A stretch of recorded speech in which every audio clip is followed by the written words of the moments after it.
Bismillahirrahmanirrahim. This is artist Rabia from Pakistan. Today I wanna show you how to improve the skin tones in Photoshop. So guys, before starting, if you are new, subscribe and hit the bell icon so that you can get the new videos like this and stay connected from anywhere in the world. So from here I'm taking the new selective color.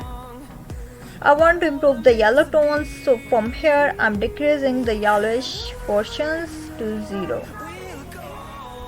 And I'm decreasing cyan. Guys, always keep it in mind that cyan, magenta and black and yellow are opposite of RGB, red, green and blues.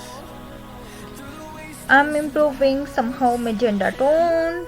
You can see where you want to fix it, you can adjust.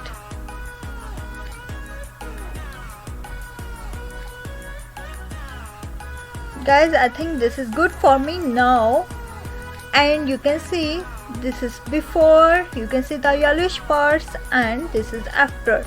Like this you can improve your any of the skin tone.